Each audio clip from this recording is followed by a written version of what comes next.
जय हिंद दोस्तों, कैसे हैं आप लोग। उम्मीद करते हैं सब लोग सकुशल मंगल होंगे, अपने स्वास्थ्य का ध्यान रख रहे होंगे।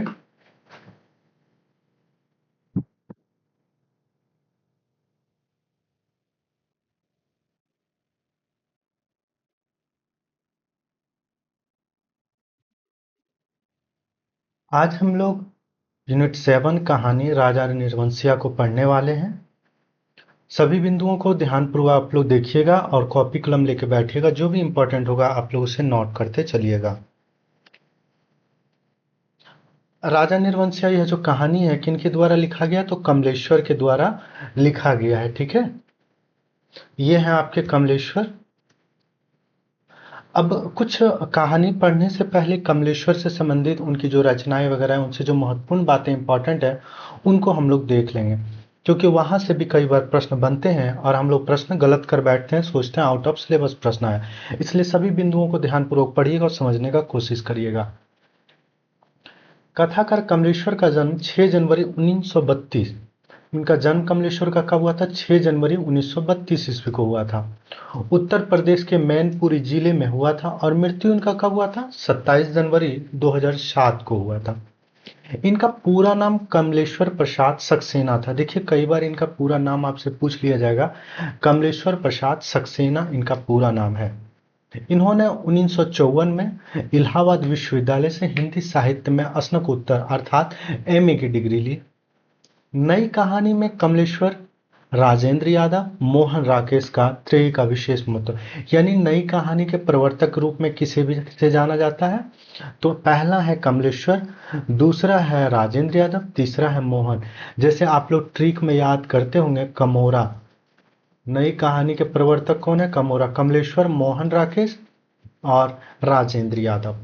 कमलेश्वर अपनी पहली कहानी कामरेड के माध्यम से कथा जगत में आते हैं। उन्होंने अपनी सबसे पहली कहानी की कौन सा माना है? कामरेड माना है। ठीक है, कामरेड कहानी का प्रकाशन 1948 में एटा से प्रकाशित एक पत्रिका में हुआ था। इनकी जो पहली कहानी है वह कहाँ प्रकाशित हुआ था? तो एटा से प्रकाशित हुआ था। और वह कब प्रकाशित हुआ था? तो 1948 में हुआ था। एक सड़क संतावन गलियां, एक सड़क संतावन गलियां उनकी प्रथम औपन्यासिक कृति है, जो हंस पत्रिका में 1956 में प्रकाशित हुआ। आप लोग आप सब एक शब्द आया होगा औपन्यासिक। औपन्यासिक मतलब क्या? उपन्यास से संबंधित विषय, कथा या घटना, उसको औपन्यासिक कहते हैं। ठीक है, तो एक सड़क संतावन गलियां इनका काफी महत्वपूर्ण है। वह कौन सी पत्रिका में छपा था? तो हंस पत्रिका में छपा था। एक सड़क संतावन गलियां पर प्रेम कपूर ने बदनाम बस्ती के नाम से हिंदी फिल्म भी बनाई थी।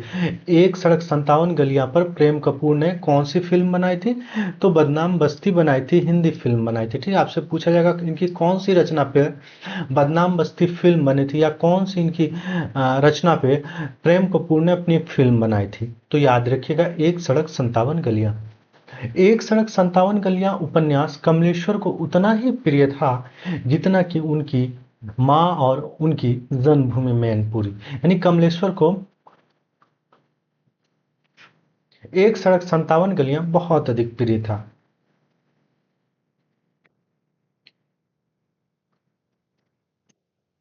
और इनका यह उपन्यास पुस्तक के रूप में 1957 में आया। यह हंस पत्रिका में अनुबंध या तो फिर एक छोटी सी घटना कथा के रूप में छपा होगा, लेकिन यह जो है स्वतंत्र रूप से उपन्यास पुस्तक के रूप में कब आया था? 1957 में आया था। कुछ इन्हें पत्रिकाओं का भी इन्होंने संपादन किया। इस पत्रिकाओं का आप लोग नाम जरूर याद रखिएगा। पहला है विहान पत्रिका, नई कहानी पत्रिका, सारिका पत्रिका, कथा यात्रा पत्रिका, गंगा पत्रिका, इंगित पत्रिका और श्री वर्षा पत्रिका।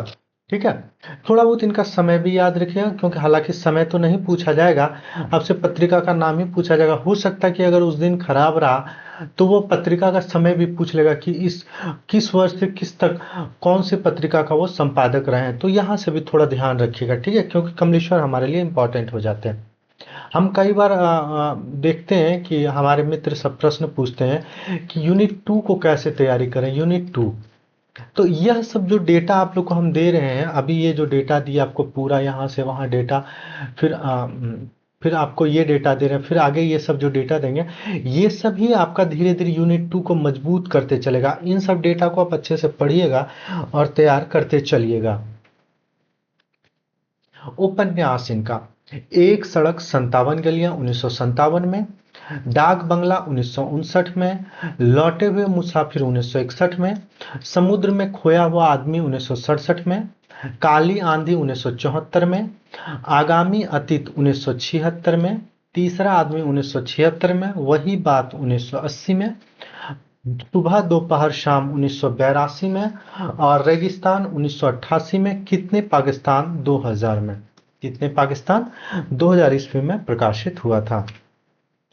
कितने पाकिस्तान एक बृहत और चर्चित उपन्यास है जिसे विश्व उपन्यास माना जाता है। जिसे क्या माना जाता है? विश्व उपन्यास माना जाता है।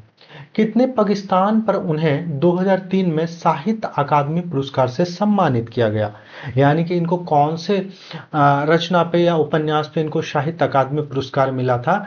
तो कितने पाकिस्तान पे कब मिला था? 2003 में मिला था। ठीक है, इन सब बिंदुओं को आप नोट करते चलिएगा। सन 1995 में कमलेश्वर को पद्म भूषण से नवाजा गया। इनको सन 1995 में किससे नवाजा गया? तो पद्म भूषण से नवाजा गया। ठीक है, कमलेश्वर की अंतिम अधूरी रचना अंतिम सफर उपन्यास है। इनका कमलेश्वर के अंतिम अधूरी रचना कौन सा है? तो वह अंतिम सफर उपन्यास है, जिसे कमलेश्वर की पत्नी के अनुरोध पर तेजपाल सिंह धामा ने पूरा किया था। किन्होंने किया था? तेजपाल सिंह धामा ने। इनके कुछ कहानी संग्रह हैं जो काफी महत्वपूर्ण है। पहला आपका राजा निर्वंशिया 1957, इंपॉर्टेंट। कस्बे का आदमी 1957, खोई हुई दिशाएं 1963, मांस का दरिया 1966, बयान 1973 और जॉर्ज पंचम की नाक 1961। ठीक है, कहानी संग्रह को आप लोग ध्यान में जरूर रखिएगा। जिंदा मुर्दे, जिंदा मुर्दे 1969, इतने अच्छे दिन 1970, कथा प्रस्थान 1990 और कोहरा 1996। यह आपके कमलेश्वर और उनके रचनाओं से संबंधित सभी महत्वपूर्ण बिंदुओं को हम लोगों ने बारीकी से देखा। अब हम लोग कहानी की ओर चलते हैं। कहानी की ओर चलते हैं तो हम लोग सबसे पहले पात्र को समझ लेंगे। मुख्य मुख्य पात्र यहाँ हम देखेंगे। गौण पात्र को हम लोग कहानी पढ़ने के दौरान देखते चलेंगे। पात्र है आपका जगपति। जगपति क्या है? जगपति इस कहानी का नायक है। और चंदा क्या है? चंदा इस कहानी की नायिका है। और दोनों के बीच में कैसा संबंध है? तो पति पत्नी का संबंध है। बच्चन सिंह एक हॉस्पिटल का कंपाउंडर रहता है। दयाराम जिनके यहाँ वो शादी में जाता है। और शुक्रे एक और आपका गौण पात्र है, सकूरे। अब देखिए, थोड़ा सा हम लोग कहानी को समझ लेंगे, फिर हम लोग आगे चलेंगे। ठीक है, कहानी क्या है कि जगपति जो है, यह जो मान लीजिए कि एक ये पात्र जगपति है। ठीक है, ये जगपति है। जगपति किसी के यहाँ विवाह में जाता, वो क्या होता है? किसी के यहाँ विवाह में जाता। वो दयाराम, दयाराम निगम इनके कोई दूर के रिश्तेदार है, उन्हीं के विवाह में जाता है। किनके यहाँ? तो दयाराम निगम के यहाँ। तो दयाराम निगम के यहाँ जब जाता है तो तो वहाँ क्या होता है कि शादी विवाह होने के बाद अभी लड़की का विदाई नहीं हुआ था, उस दिन ही क्या होता है, डाका पड़ जाता है दयाराम के यहाँ। तो जब डाका पड़ जाता है तो गोली बंदूक चोर सब कुछ लेके आए हुए रहते हैं, तो वो सब कुछ लूट के ले जाना चाहते हैं। तो उसी समय क्या होता है, जगपति जो है वो एक अच्छा लठेत है। तो वह क्या करता है कि वह कहता चोरों को अपने लाठियों से चुनौती देने लगता है। जब चुनौती देने लगता है तो दयाराम के साथ कौन? जगपति भी आके यहाँ मिल जाता है। दोनों मिल करके जगपति और दयाराम लाठियों से चोरों से लड़ाई करने लगते हैं। तो चढ़ाई करते दौरान एक गोली इनके जो है जांग या शरीर का कोई भाग से छू के निकल जाता है। और फिर दूसरा जो गोली होता है कुल्हा, कुल्हा में जाके यानी हाथ वाला पोर्शन में जाके फंस जाता है, या पैर वाला कोई पोर्शन होगा कहीं जाके फंस जाता। कहानी पढ़ने के दौरान हम लोग देखेंगे फंस जाता। तो अब क्या होता है, दयाराम निगम क्या बोलते हैं, जगपति जो है यह कहाँ अस्पताल चले जाते हैं। अस्पताल में ये भर्ती हो जाते हैं। जब ये अस्पताल में भर्ती हो जाते हैं तो गांव का अस्पताल आप जानते हैं सरकारी अस्पताल कैसा होता है। तो वहाँ को अब सप्ताह 2 रोज में 3 रोज में कोई आते हैं, नहीं तो फिर सप्ताह 2 सप्ताह में, या तो फिर नहीं, अगर कोई बीमार होता है तो एक ही बार दवाई कह के ले जाता है, उसके बाद फिर बताने भी नहीं आता कि दवाई काम किया नहीं किया, क्या स्थिति परिस्थिति, कुछ नहीं। तो वही हॉस्पिटल में उनका भर्ती हो जाता। उसी हॉस्पिटल में एक कंपाउंडर रहता है। कौन रहता कंपाउंडर? कंपाउंडर का नाम बच्चन सिंह रहता है। कंपाउंडर का नाम बच्चन सिंह रहता है, ठीक है। तो वो कंपाउंडर जो है बच्चन सिंह जो रहता है, तो वहाँ क्या होता है, कुछ दिन के बाद अस्पताल में ही कौन पहुंच जाती है, चंदा भी उसी के साथ रहने लगती है। अपने पति का वो सेवा वगैरह करती हैं। तो उसी में कंपाउंडर उनको कहता है कि मतलब कंपाउंडर का है वो, जगपति का जब घाव पट्टी वगैरह बदलता है, तो एक बार अचानक से मछली की तरह चिल्ला के छटपटा के शांत हो जाता है। चंदा का आंख में आंसू आ जाता है। बच्चन सिंह यह चीज देख करके वो सहम जाता है, और फूंक फूंक के जैसे बच्चों को दूध पिलाया जाता है, कोई गर्म चीज खिलाया जाता है, वैसे ही उसके पट्टी को बच्चन सिंह चेंज करने लगते हैं। उसके बाद फिर वो कहता है कि कुछ दिन के बाद यह ठीक हो जाएगा, थोड़े से शहर से दवाइयाँ मंगाना पड़ेगा, और कुछ टॉनिक मतलब तंदुरुस्ती के लिए, ताकत के लिए दवाई मंगाना पड़ेगा। तो चंदा क्या करती है, अपना कंगन ले जाके देती है और कहती है मंगा दीजिए, तो हम आपको उसके बदले में मतलब कुछ दे देंगे। तो वो कंगन देने जाती है, वो मंगाता है। दूसरे रोज देखता है कि दवाई वगैरह आता है, चंदा उसे अपना कंगन देने जाती है, लेकिन वो कंगन लेता नहीं है, पुनः चंदा के हाथ में वो पहना देता है। जब बाद में दोनों, चंदा और जगपति ठीक हो जाने के बाद, उसी बीच में क्या होता, कंपाउंडर का स्थानांतरण हो जाता। कहाँ? तो जगपति के नियर जो हॉस्पिटल होते हैं, उनके नजदीकी शहर में जो वहीं अस्पताल में उनका स्थानांतरण हो जाता है। जगपति और चंदा जब वापस घर जाता है, तो उनकी जो विधवा चाची रहती है, वो कहती है आ गया राजा निर्वंशिया, आ गया राजा निर्वंशिया। यह बात बड़ा चोट लगता है जगपति को, और अंदर जाता है, देखता लालटेन में तेल नहीं है, तो गुस्सा के कहता है कि तुम्हारा कुछ नहीं होगा, कभी कुछ नहीं होगा। ये बातें बड़ा चंदा को लगता है, एकदम अजीब सा फील होता है। फिर जाकर वो लालटेन किसी तरह जलाती, खा पी के फिर वो लोग सो जाते हैं। सो जाते तो अचानक हाथ जो है एक रुमाल पे पड़ता, कुछ बांधा हुआ रहता है। जगपति देखता है, तो उस रुमाल के बांधा हुआ गठरी में देखता कंगन है। तो उसको बड़ा बुरा लगता, कहता चंदा तो कह रही थी कि उसी दवाइयों से ही उसका इलाज पानी हो रहा है, दवाइयां आ रहा, खाट आ रहा, लेकिन कंगन तो इसी के पास है। बड़ा दुख होता है, लेकिन फिर वो सहम के रह जाता है। कुछ दिन के बाद क्या होता है, जब जहां वो मुहर्रिर हो गया था जगपति, एक वकील के यहाँ, तो नौकरी उसकी बहुत दिन होने के बाद छूट जाता, तो एक नया नौकरी की तलाश में दिन रात घूमते रहता है। और बच्चन सिंह का भी इसी दौरान आना जाना शुरू हो जाता है चंदा के यहाँ। तो इसी दौरान आना, तो यह क्या अंततः क्या करती है, जगपति और बच्चन सिंह मिल करके एक लकड़ी का टाल बनाता है, और वही बिजनेस वो करने लगता है। इसी दौरान चंदा गर्भवती हो जाती है, और लोग उसे ताना मारने लगते हैं कि यह जो गर्भवती हुई है, वह बच्चन सिंह का है बच्चा। इस वजह से क्या होता है, जगपति उसे भेज देता है मायका। वो चले जाती है मायके, और वो किसी और से विवाह करने के लिए तैयार हो जाती है। तो उसी बीच पता चलता है कि लड़का हुआ, और ये बात जगपति को जब एहसास होता है वो बच्चा मेरा है, तो उसे बड़ा दुख होता है। लास्ट में इसी गम में वो अफीम पी के मर जाता है। मरते समय दो चिट्ठियां वो छोड़ के जाता है, एक अपने बच्चे के नाम और दूसरा पुलिस के नाम। कहता है कि मेरे मुझे आग देने के लिए सिर्फ मेरा बच्चा ही देगा, कोई दूसरा नहीं देगा, इसलिए उसे आना ही होगा। और अंततः इस तरह कह के कहानी समाप्त हो जाता है। ठीक है, चलिए आप लोगों को कहानी ने आप लोगों को विस्तार पूर्वक समझ गए। अब हम लोग कहानी की ओर बढ़ते हैं। कमलेश्वर की सबसे अधिक चर्चित कहानी राजा निर्वंशिया, जिसका प्रकाशन 1957 में है। यह कहानी आत्मकथात्मक या उत्तम शैली में रचित है। यह कहानी क्या, आत्मकथात्मक या उत्तम पुरुष शैली में रचित कहानी है। तीसरा व्यक्ति जब कोई कहानी कहता है तो उत्तम पुरुष कहलाता है।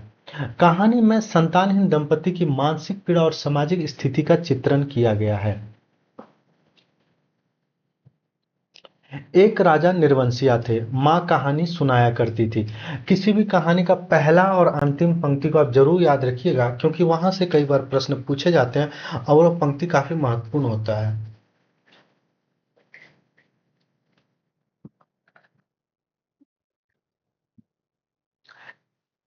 एक राजा निर्वंशिया थे, माँ कहानी सुनाया करती थी। उनके आसपास ही चार पांच बच्चे अपनी मुट्ठियों में फूल दबाए कहानी समाप्त होने पर गौरों पर चढ़ाने के लिए उत्सुकता से बैठ जाते थे। देखिएगा, एक शब्द यहाँ आया गौरों। गौरों का अर्थ आप लोग याद रखिए, कई बार आप शब्दों से भी प्रश्न पूछा जाता है। गौरव क्या होता है, तो आटे का सुंदर सा चौका पूरा होता है, उस चौक पर मिट्टी के 6 गोरे रखी जाती हैं, जिनमें से ऊपर वाला की बिंदिया और सिंदूर लगता है, बाकी 5 नीचे दबी पूजा ग्रहण करती रहती है। एक और दीपक की बाती स्थिर सी जलती रहती है। मंगल घट रखा रहता है जिस पर रोली से सथिया बनाया जाता है। सभी बैठे बच्चों के मुख पर फूल चढ़ाने की उतावली की जगह कहानी सुनने की सहज स्थिरता उभर आती है। एक राजा निर्वंशिया थे, माँ कहानी सुनाया करती थी। देखिएगा यह पंक्ति कई बार आएगा। एक राजा निर्वंशिया थे, माँ सुनाया करती थी। यह पंक्ति आपसे कई बार देखने को मिलेगा। उनके राज में उनके राज में बड़ी खुशहाली थी। सब वर्ण, वर्ण मतलब यहाँ क्या, वर्ण, सभी जाति के लोग, सभी वर्ण के लोग अपना अपना कामकाज देखते थे। कोई दुखी नहीं दिखाई पड़ता था। राजा के एक लक्ष्मी सी रानी थी। एक राजा जो थे उनकी एक पत्नी भी थी, वो लक्ष्मी सी पत्नी थी। तो यहाँ उपमा पत्नी को क्या, लक्ष्मी से दिया गया। और सुंदरता किससे दिया गया, तो चंद्रमा सी सुंदर और राजा को बहुत प्यारी थी। राजा राजकाज देखते और सुख से रानी के महल में रहते। मेरे सामने मेरे ख्यालों का राजा था, राजा जगपति। क्या होता, मेरे सामने मेरे ख्यालों का राजा था, राजा जगपति। देखिएगा यहाँ दो कहानी एक साथ चल रही है। इसको आप फ्लैशबैक शैली भी कह सकते हैं, क्योंकि एक कहानी जगपति सामने कहा और एक कहानी राजा निर्वंशिया, वो दो कहानियां हैं। ठीक है, इस चीज को आप लोग ध्यान से पढ़िएगा और सुनने समझने का कोशिश करिएगा। तब जगपति से मेरी दांत कटी दोस्ती थी। कब से जगपति से लेखक का दोस्ती था, जब से वो दांत कटी, यानी कि जब वो छोटा बच्चा था तब से उनका दोस्ती था। ठीक है, तो दांत कटी दोस्ती थी। मिडिल स्कूल में पढ़ने जाते, दोनों एक से घर के थे, इसलिए बराबरी की निभती थी। मैं मैट्रिक पास होकर एक स्कूल में नौकर हो गया और जगपति कस्बे के ही वकील के यहाँ मुहर्रिर मुहर्रिर जिस साल जब मुहर्रिर हो गया। देखिएगा पहला मैट्रिक दोनों ने पास किया। दोनों कहाँ तक पढ़ा लिखा, देखिए मैं मैट्रिक पास करके, यानी कि वो पास किया या नहीं किया वो पता नहीं है, लेकिन कभी कह रहा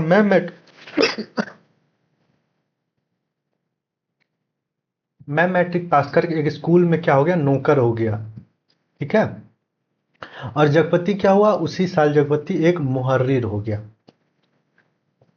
कहा जाता है कि जिस साल जगपति मुहर्रिर हुआ उसी वर्ष पास के गांव में उसकी शादी हुई, पर ऐसी हुई कि लोगों ने तमाशा बना देना चाहा। लड़की वालों की कुछ विश्वास था कि शादी के बाद लड़की की विदाई नहीं होगी, यानी कि कुछ मनोती वगैरह रहता है कि कुछ ऐसे करने से ऐसे हो जाए, कोई घटना घट जाएगी। जैसे रास्ते में आप चलते होंगे तो बिल्ली जब पार हो जाती तो कहता रास्ता काट दिया। जब तक वहां से कोई पार नहीं होता तब तो वो पार, जो व्यक्ति देखा वो पार नहीं होता। तो वैसा अपना विश्वास अंधविश्वास मानना था। विवाह हो जाएगा और सातवीं भंवर तब पड़ेगी जब पहली विदाई की शायद होगी, और तभी लड़की अपने ससुराल जाए, यानी कि सातवीं भंवर जब पड़ेगी तब पड़ेगी, यानी कि सातवीं भंवर के समय ही लड़की की विदाई की जाएगी। जगपति की पत्नी थोड़ी बहुत पढ़ी लिखी थी। आपसे पूछा जाएगा क्या जगपति की पत्नी पढ़ी लिखी थी, थोड़ी बहुत पढ़ी लिखी थी, वो बहुत ज्यादा पढ़ी लिखी थी, कुछ भी प्रश्न आपसे पूछ सकता है, तो इन सब चीजों को ध्यान में रखिएगा। पर घर की लीक को कौन मेटे, बारात बिना बहू के वापस आ गई। लड़कों वालों ने तय कर लिया कि अब जगपति की शादी कहीं और कर दी जाएगी, चाहे कानी लूली सी हो, पर वह लड़की अब घर में नहीं आएगी। यानी वो किसी से भी विवाह कर देगा, कानी लूली अंडरी बहरी कैसे भी हो, लेकिन जिससे उनकी विवाह हुआ है वो अब वापस ससुराल नहीं आएगी। लेकिन साल खत्म होते होते सब ठीक ठाक हो गया। लड़की वालों ने माफी मांग ली और जगपति की पत्नी अपने ससुराल आ गई। जगपति को जैसे सब कुछ मिल गया और सास ने बहू की बलाइयां लेकर घास की घर की सब चाबियां सौंप दी। गृहस्थी का ढंग बार समझा दिया। जगपति की मां ने जाने कब से आस लगाए बैठी थी, उन्होंने आराम की सांस ली। पूजा पाठ में समय कटने लगा। दोपहरिया दूसरे के घरों के आंगन में बीतने लगी। पर सास का रोग था उन्हें, सो एक दिन उन्हें अपनी अंतिम घड़ियां गिनते हुए चंदा को पास बुलाकर समझाया था। क्या वो उनको कोई रोग था, सांस का रोग था, देखिएगा, पर सांस का रोग था। आपसे यह भी, सांस का रोग आपको जैसे अस्थमा वगैरह कोई रोग होगा, आपसे पूछा भी जा सकता है उनको कौन सा सांस का रोग था। उन्हें एक दिन अपने अंतिम घड़ियां गिनना ही पड़ा। अब वो क्या हुआ, मरते समय उन्होंने चंदा को पास बुला करके कुछ बातें कही है, देखिएगा उन बातों को ध्यान से पढ़िएगा, आपसे वहां से प्रश्न पूछे जा सकते हैं। बेटा, जगपति बड़े लाड़ प्यार से पाला है, जब से तुम्हारे ससुर नहीं रहे तब से इसके छोटे छोटे हट को पूरा करती रही हूं। अब तुम ध्यान रखना, मतलब यानी कि जगपति के पिताजी बहुत पहले मर गए थे, उनका पालन पोषण कौन किए थे, तो उनकी मां ने ही पूरा किया था। फिर रुक कर उन्होंने कहा था, जगपति किसी लायक हुआ है तो रिश्तेदारों की आंखों में करकने लगा। तुम्हारे बाप ने ब्याह के वक्त नादानी की, जो तुम्हें विदा नहीं किया। मेरे दुश्मन देवर जेठों को मौका मिल गया, तुम्हार खड़ा कर दिया कि अब विदा करवाना, नाक कटवाना है। जगपति का विवाह क्या हुआ, उन लोगों की छाती पर सांप लौट गया। सोचा घर की इज्जत रखने की आड़ लेकर रंग में भंग कर दें। अब बेटा, इस घर की लाज तुम्हारी लाज है। आज को तुम्हारे ससुर होते तो भला। वह कहते कहते मां की आंखों में आंसू आ गए और वे जगपति की देखभाल उसे सौंप कर सदा के लिए मौन हो गई थी। ये दो बातें जो है इनकी अंतिम बातें हैं, इसे याद रखिएगा, माँ की अंतिम बातें, ठीक है। एक अरमान उनके साथ ही चला गया कि जगपति की संतान को 4 वर्ष, जगपति की संतान को 4 वर्ष इंतजार करने के बाद भी वे गोद में नौ खिला पाए। यानी 4 वर्ष, यानी कि शादी के कितने वर्ष के बाद उनकी माँ की मृत्यु हुई थी, तो 4 वर्ष के बाद मृत्यु हुई थी। उनकी अंतिम इच्छा क्या थी कि वो अपने पोता पोती को अपने गोद में खिला ले, यही उनकी अंतिम इच्छा थी। और चंदा ने मन में सब्र कर लिया था, यही सोचकर कि कुल देवता का अंश तो उसे जीवन भर पूजने को मिल गया था। घर में चारों तरफ जैसे उदारता बिखरी रहती, अपनापन बरसाता रहता। उससे लगता जैसे घर की अंधेरी एकांत कोठरियों में शांत शीतलता है जो उसे भरमा लेती है। घर की सब कुंडलियों की खनक उसके कानों में बस गई थी, हर दरवाजे की चरमराहट पहचान गई थी। एक रोज राजा आखेट, आखेट मतलब शिकार खेलने को होता है, तो इस बात को याद रखें, आखेट को गए। माँ सुनाती थी, राजा आखेट को जाते थे तो सातवें सातवें जरूर महल में लौट आते थे, यानी कि कहीं भी वो जाते थे तो 7वें रोज यानी 7 दिन के अंदर वो जरूर लौट आता था। लेकिन पर इस दफा जब गए तो 7वां दिन निकल गया, पर राजा नहीं लौटे। रानी को बड़ा चिंता हुई। रानी एक मंत्री को लेकर खोजने को निकली और इसी बीच जगपति को रिश्तेदार की एक शादी में जाना पड़ा। उसके दूर के रिश्तेदार भाई दयाराम की शादी थी। किनकी शादी थी, तो उनके दूर के रिश्तेदार भाई दयाराम की शादी थी। कहा गया था कि 10वें दिन जरूर वापस आ जाएंगे। राजा कितने दिन के बाद वापस आने की बात कह के गए थे, 7वें दिन, और जगपति 10वें दिन। पर छठे दिन ही खबर मिली कि बारात घर लौटने पर दयाराम के घर डाका पड़ गया। यानी कि कितने, कौन से दिन, उसे कितने दिन के बाद न्यूज मिली, छठे दिन में ही उसे न्यूज मिल गया कि बारात लौटने पर दयाराम के घर में क्या हुआ, डाका पड़ गया। किसी मुखबिर ने सारी खबरें पहुंचा दी थी कि लड़की वालों ने दयाराम के घर सोने चांदी की पाट दिया है, सोने चांदी से पाट दिया है। आखिर पुश्तैनी जमींदार की इकलौती लड़की थी। घर आए मेहमान लगभग विदा हो चुके थे। दूसरे रोज जगपति भी चलने वाला था, पर उसी रात डाका पड़ा। जवान आदमी भला खून मानता है। डाके वालों ने जब बंदूक चलाई तो सबकी घीघी बंद गई, पर जगपति और दयाराम ने छाती ठोक कर लाठियां उठा ली। घर में कोहराम मच गया, फिर सन्नाटा छा गया। डाके वाले बराबर गोलियां दाग रहे थे। बाहर का दरवाजा टूट चुका था, पर जगपति ने हिम्मत बढ़ाते हुए हाक लगाई, ये हवाई बबूले इन लेट पिला इन ये हवाई बबूल इन ठेल पिलाई लाठियों का मुकाबला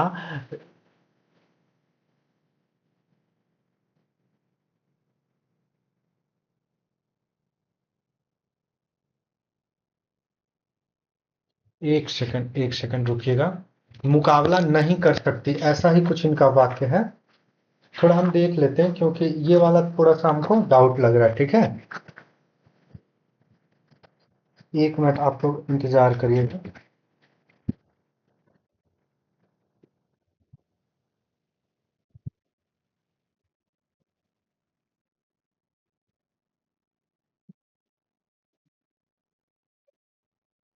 कभी कभी क्या होता है ना, कुछ कुछ चीजें ना मुकाबला नहीं कर पाएगी।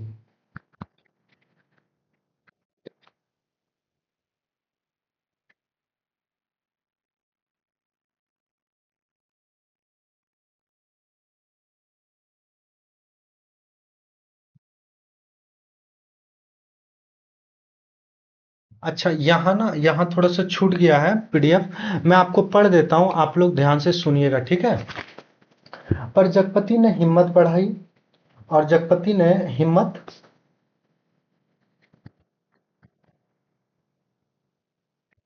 जगपति ने हिम्मत बढ़ाई हुई हाक लगाई, ये हवाई बबूले इन ठेल पिलाई लाठियों से मुकाबला नहीं कर पाएगी। जवानों, ये वाला पंक्ति इंपॉर्टेंट याद रखिएगा। पर दरवाजे तड़तड़ टूट रहे हैं, अंत में गोली जगपति के जांग को पार करती हुई निकल गई। एक गोली जो लगा था वो जगपति के जांग को पार करते हुए निकल गई, दूसरी उसकी जांग के ऊपर कूल्हे में समा गया। दूसरी जो है उनके जांग के ऊपर कूल्हे में समा गया था, यही गोली उसके लिए काफी घातक हो गया था। चंदा रोती कल्पती और मनोतिया मानती जब वहां पहुंची तो जगपति अस्पताल में था। दयाराम के थोड़े चोट आई थी, उसे अस्पताल से छुट्टी मिल गई।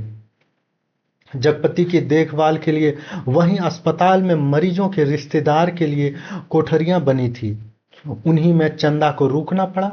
कस्बे के अस्पताल से दयाराम का गांव 4 कोस पड़ता था, यानी कि उनके घर से उनका घर, अस्पताल से उनका घर कितना दूर पड़ता था, तो 4 कोस पड़ता था। यह बिंदु आप याद रखिएगा।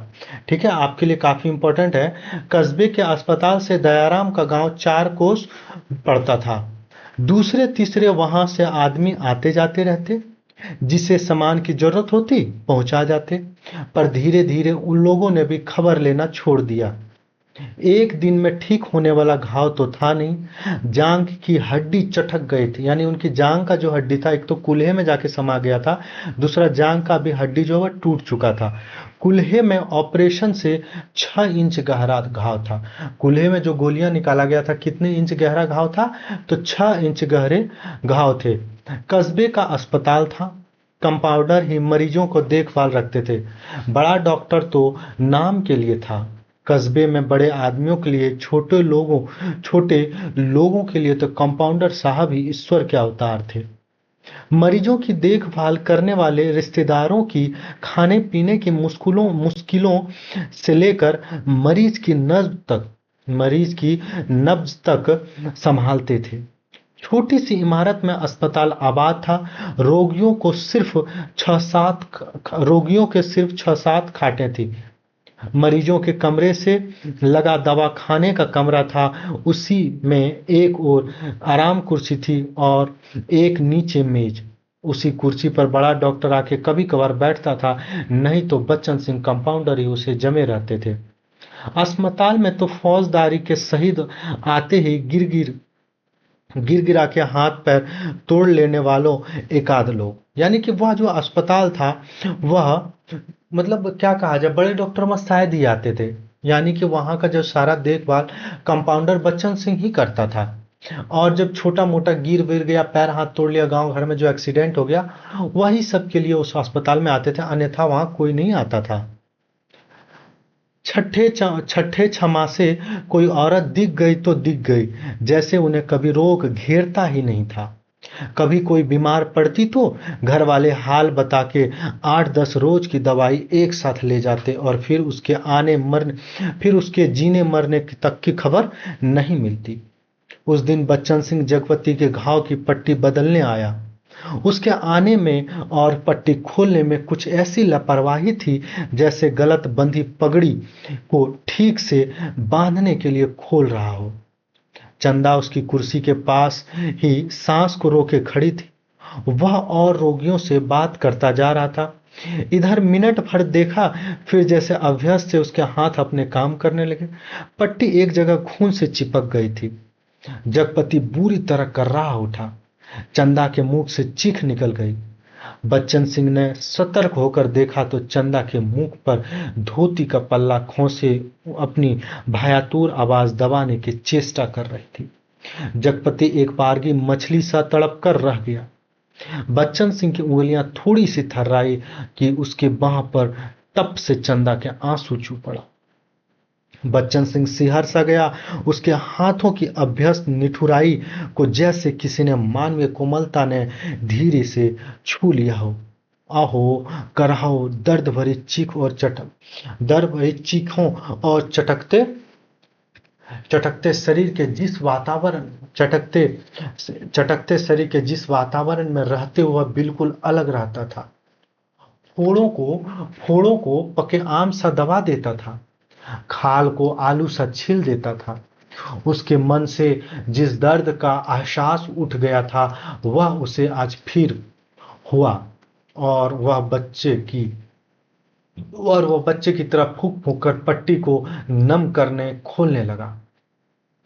चंदा की ओर धीरे से निगाह उठाकर देखते हुए फुसफुसाया, चाह चाह रोगी की हिम्मत टूट जाती है ऐसे। पर जैसे वह कहते कहते उसका मन खुद अपनी बात से उचट गया। यह बेपरवाही तो चीख और कराहों की एक रास्ता से उसे मिली, रोगी का हिम्मत बढ़ाने की कर्तव्य निष्ठा से नहीं। जब तक वह घाव की मरहम पट्टी करता रहा तब तक किन्हीं दो आंखों की करुणा उसे घेरे रही। कौन? चंदा की आंखें घेरे रही।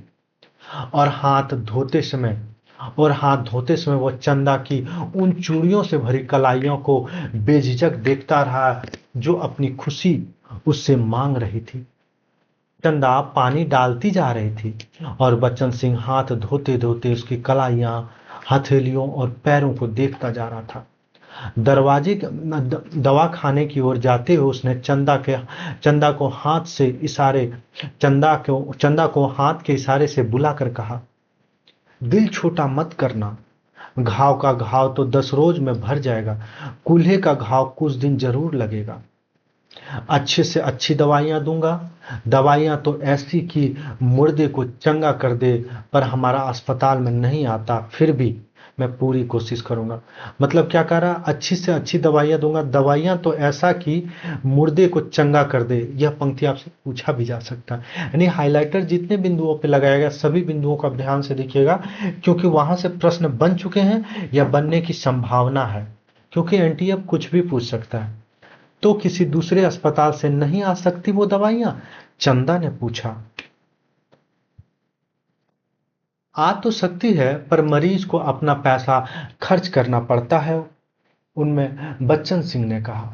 चंदा चुप रह गई तो बच्चन सिंह के मुंह से अनायास ही निकल पड़ा, किसी चीज की जरूरत हो तो मुझे बताना, रही दवाइयां सो कहीं न कहीं से इंतजाम करके ला दूंगा। महकमे से मंगाइए तो आते आते महीने लग जाएंगे, शहर के किसी डॉक्टर से मंगवा दूंगा, ताकत की दवाइयों की बड़ी जरूरत है उन्हें। अच्छा देखा जाएगा। कहते कहते वह रुक गया। चंदा ने कृतज्ञता भरी नजरों से उसे देखा और उसे लगा जैसे आंधी में उड़ते पत्तों को कोई अटकाव मिल गया हो। आकर वह जगपति की खाट से लगकर बैठ गई। उसकी हथेली लेकर वह सहलाती रही, नाखूनों को अपने पैरों से दबाती रही। धीरे धीरे बाहर अंधेरा बढ़ चला। बच्चन सिंह तेल की एक लालटेन लाकर मरीज के कमरे के एक कोने में रखा गया। चंदा ने जगपति की कलाई दबाते दबाते धीरे से कहा, कंपाउंडर साहब कह रहे थे, और इतना कहकर वह जगपति का ध्यान आकृष्ट करने के लिए चुप हो गई। क्या कह रहे थे? जगपति ने अनमने स्वर में बोला, कुछ ताकत की दवाइयां तुम्हारे लिए जरूरत है, मैं जानता हूं, पर देखो चंदा, चादर के बराबर ही पैर फैलाए जा सकते हैं, हमारी औकात इन दवाइयों की नहीं है। तब ये कहता औकात आदमी की देखी जाती है कि पैसों की तुम तो। यह पंक्ति याद रखिएगा, चंदा कहती है, ठीक है। देखा जाएगा। कंपाउंडर साहब इंतजाम कर देंगे, उनसे कहूंगी मैं। नहीं चंदा, उधार खाते से मेरा इलाज नहीं होगा, चाहे एक के 4 दिन लग जाएं। इसमें तो तुम नहीं जानती, कर्ज कोढ़ का रोग होता है। एक कर्ज जो है वो कोढ़ का रोग होता है, एक बार लगने से तन तो गलता ही है, मन भी रोगी हो जाता। क्या कहता है कि ये वाला पंक्ति आप जरूर याद रखिएगा कि यह जो कर्ज होता है वो कोढ़ की रोग की तरह होता है, ठीक है। अगर वो एक बार लग जाए तो फिर तन तो गलता ही है, मन भी गल जाता है, ठीक है। लेकिन कहते कहते वह रुक गई। लेकिन अब फिर चंदा कहती है, लेकिन यह जो कथन यह जगपति का है। और फिर कहती है चंदा, लेकिन कहते कहते वह रुक गई। जगपति अपनी बात की टेक रखने के लिए दूसरी ओर मुंह घुमा कर लेटा रहा। और तीसरे रोज जगपति के सिरहाने कई ताकत की दवाइयां रखी थी, और चंदा के ठहरने वाले कोठरी में उसे लेटने के लिए एक खाट भी पहुंच गई थी। चंदा जब आई तो जगपति के चेहरे पर मानसिक पीड़ा की असंख्य रेखाएं उभरी थी, जैसे वह अपनी बीमारी से लड़ने के अलावा स्वयं अपनी आत्मा से भी लड़ रहा हो। चंदा की नादानी और स्नेह से भी उलझ रहा हो, और सबसे ऊपर सहायता करने वाले की दया से जूझ रहा हो।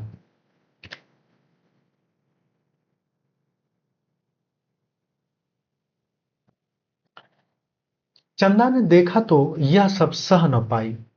उसके जी में आया कि कह दें, क्या आज तक तुमने कभी किसी से उधार पैसे नहीं लिए?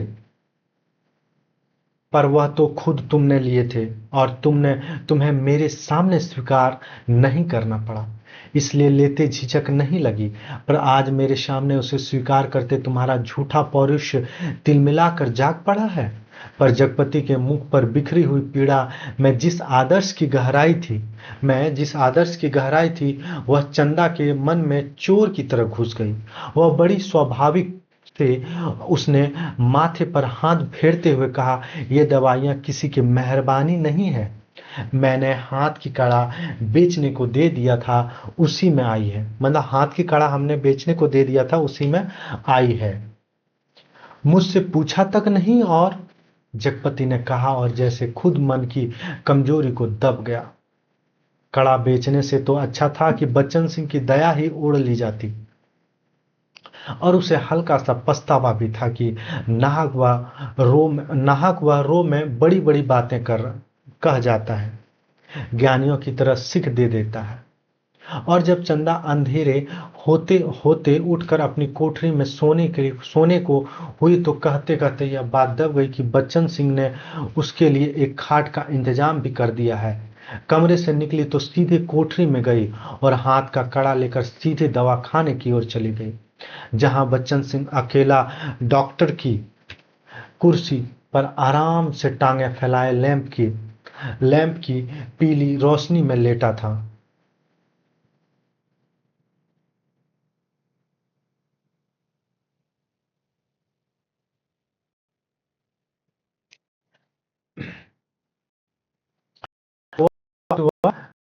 लेटा था। जगपति का व्यवहार चंदा को लग गया था। जगपति का व्यवहार क्या हुआ था? चंदा को लग गया था। और यह भी कि वह क्यों बच्चन सिंह का एहसान अभी से लाद ले।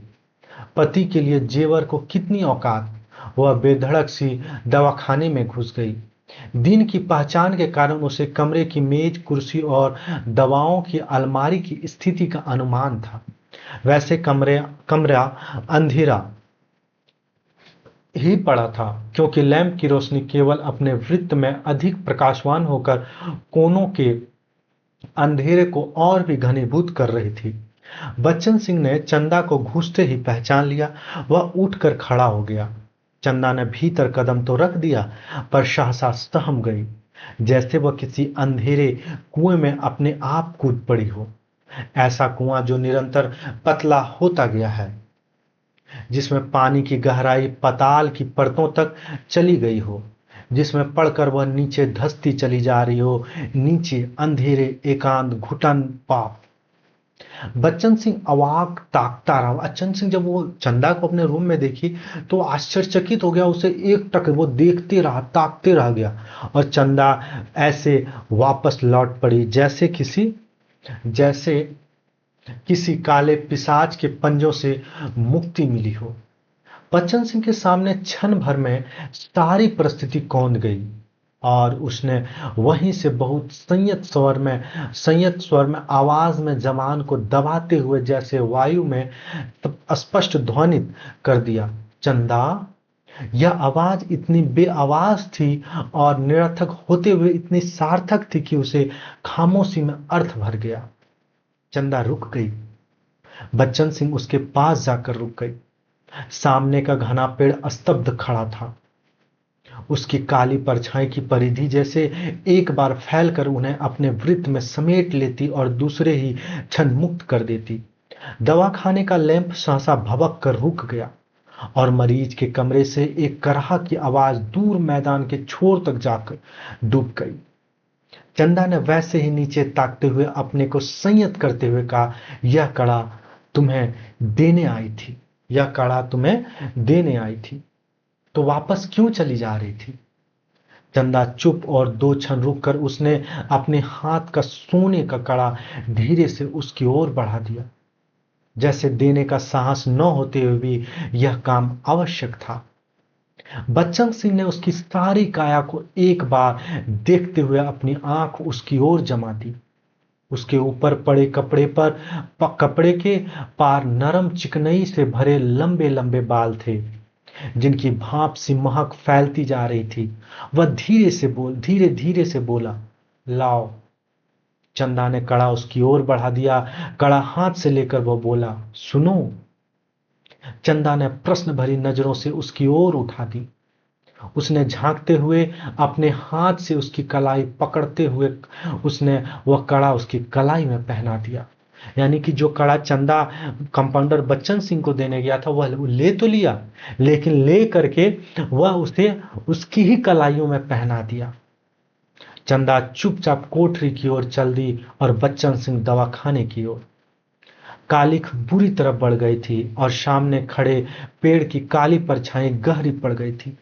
दोनों लौट गए थे, पर जैसे उस कालिख में कुछ रह गया था, छूट गया था। दवाखाने का लैंप जो जलते एक बार भभकता था। उसमें तेल न रह जाने के कारण बत्ती की लौ बीच से फट गई थी। उसके ऊपर धुएं की लकीरें बल खाती सांप की तरह अंधेरे में विलीन हो जाती थी। सुबह जब चंदा जगपति के पास पहुंची और बिस्तर ठीक करने लगी तो जगपति को लगा कि चंदा बहुत उदास थी। छन छन में चंदा के मुख पर अनगिनत भाव आ जा रहे थे, जिसमें असमंजस्य था, पीड़ा थी, निहिरता थी। कोई अदृश्य पाप कर चुकने के बाद हृदय की गहराई से किए गए पश्चाताप जैसी धूमिल चमक। रानी मंत्री के साथ देखिएगा, यहाँ फिर दूसरा रानी राजा को खोजने चला जाता है। फिर रानी उसके बाद का स्टोरी है कि रानी मंत्री के साथ जब निराश होकर लौटी तो देखा राजा महल में उपस्थित थे। उनकी खुशी का ठिकाना न रहा। मां सुनाया करती थी, पर राजा को रानी की इस तरह मंत्री के साथ जाना अच्छा नहीं लगा। रानी ने राजा को समझाया कि वह तो केवल राजा के प्रति अटूट प्रेम के कारण अपने को रोक न सकी। राजा रानी एक दूसरे को बहुत चाहते थे। दोनों के दिलों में एक बात सूल सी गढ़ती रहती थी कि उनके कोई संतान न थे। यानी कि यहाँ देखिए, यहाँ जगपति निसंतान है तो वहां राजा भी निसंतान है, यानी कि दोनों निर्वंशिया है। राजवंश का दीपक बुझने जा रहा था। संतान के अभाव में उनके लोक प्रलोक बिगड़ा जा रहा था और कुल की मर्यादा नष्ट होने की शंका बढ़ती जा रही थी। दूसरे दिन बच्चन सिंह ने मरीजों की मरहम पट्टी करते वक्त बताया कि उसका तबादला मैनपुरी के सदर अस्पताल में हो गया है। देखिएगा, यही मैनपुरी सदर अस्पताल, यही जो इनके कवि हैं, कवि जो है कमलेश्वर, कमलेश्वर का भी जन्म मैनपुरी में ही हुआ था। अपने गांव का ही स्टोरी ये बता रहे हैं। तबादला मैनपुरी के सदर अस्पताल में हो गया था और वह परसों यहाँ से चला जाएगा। जगपति ने सुना तो उसे भला ही लगा।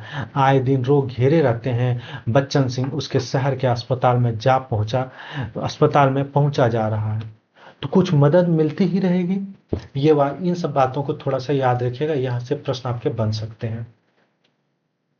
आखिर वह ठीक तो होगा ही, और फिर मैनपुरी के सिवा कहाँ जाएगा। पर दूसरे ही क्षण उसका दिल अकथ भारीपन से भर गया। पता नहीं क्यों चंदा का अस्तित्व का ध्यान आते ही उसे इस सूचना में सब कुछ नुकीले कांटे दिखाई देने लगे और उसके शरीर में किसी भी समय चुभ सकते थे, जरा सा बेखबर होने पर बिंध सकते थे। और तब उसके सामने आदमी के अधिकार की लक्ष्मण रेखाएं धुएं की लकीर की तरह कांप कर मिटने लगी और मन में छुपे संदेह के राक्षस बाना बदल योगी के रूप में घूमने लगे। और 15-20 रोज बाद जगपति का हालत सुधर गई तो चंदा उसे लेकर घर लौट आई। जगपति चलने फिरने लायक हो गया था। घर का ताला जब खोला तब रात छुप आई थी और फिर उसके गली में तो शाम से ही अंधेरा झरना शुरू हो जाता है। पर गली में आते ही उन्हें लगा जैसे कि वनवास काटकर राजत रानी लौटे हैं। नुक्कड़ पर ही नुक्कड़ पर ही जमुना सुनार की कोठरी में सुरही फिंक रही थी, जिसके दराजदार दरवाजों से लालटेन की रोशनी की लकीर झांक रही थी और कच्ची तंबाकू का धुआं रूंधी गली के मुहाने पर बुरी तरह भर आया था।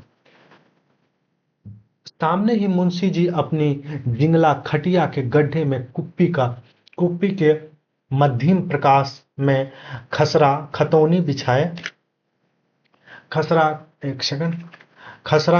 बिछाए मिजान लगने में मशाल थे। पर जगपति के घर के दरवाजा खटका तो अंधेरे में उसकी चाची ने अपने जंगले से देखा और वह कब बैठी अपने घर के भीतर ऐलान कर दिया कि राजा निर्वंशिया अस्पताल से लौट आए हैं, कुलमा भी आई है।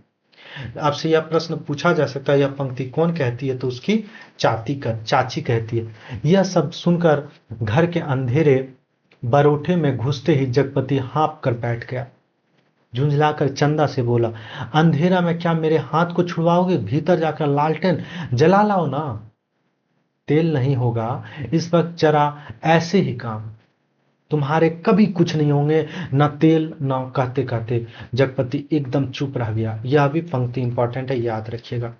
और चंदा को लगा कि आज पहली बार जगपति ने उसके व्यर्थ मातृत्व को इतनी गहरी चोट कर दी जिसकी गहराई की उसने कभी कल्पना नहीं की थी।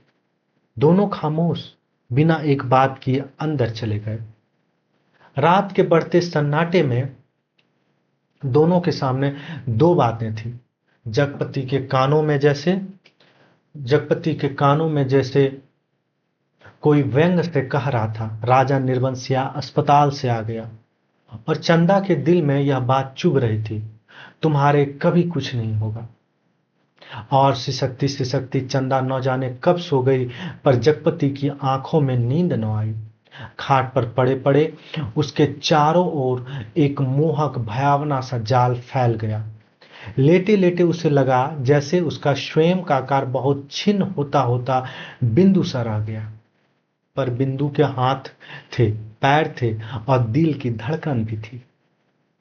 कोठरी का घुटा घुटा सा अंधियारा, मटमैली दीवारें और गहन गुफाओं सी अलमारियां, जिनमें से बार बार झांक कर देखता था और वह सिहर उठता था। फिर जैसे सब कुछ तब्दील हो गया।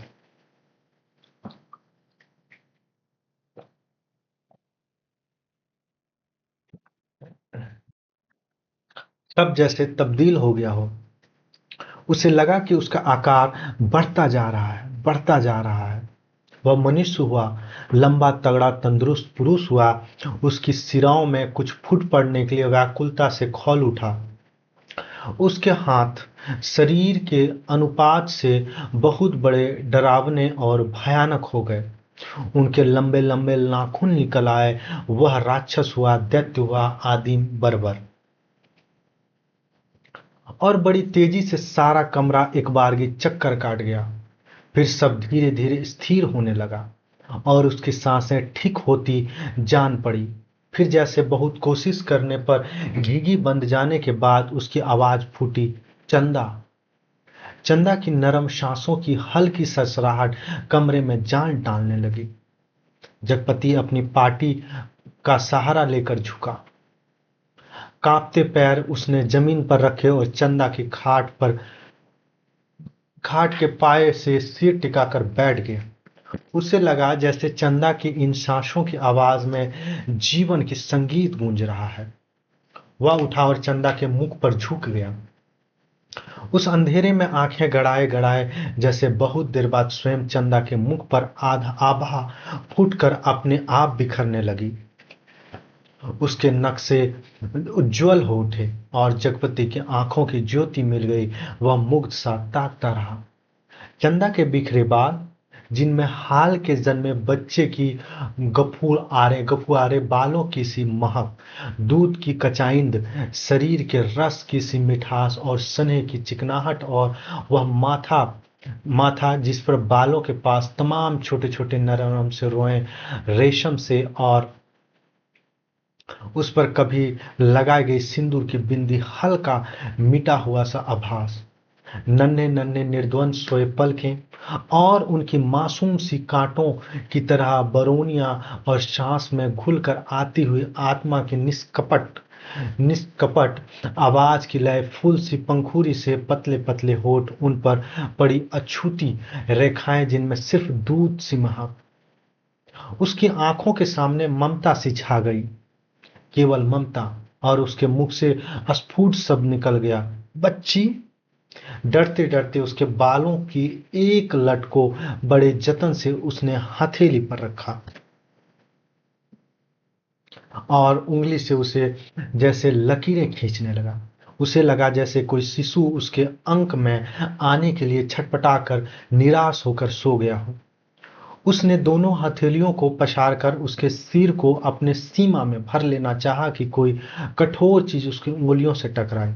वह जैसे होश में आया। बड़े सहारे से उसने चंदा के सिर के नीचे टटोला। एक रुमाल में बांधा हुआ उसके हाथ में आ गया। अपने को संयत करता हुआ जमीन पर बैठ गया। उसी अंधेरे में उस रुमाल को खोला तो जैसे सांप सूंघ गया। चंदा के हाथों के दोनों सोने के कड़े उसमें लिपटे थे। तब उसके सामने सब सृष्टि धीरे धीरे टुकड़े टुकड़े होकर बिखरने लगी।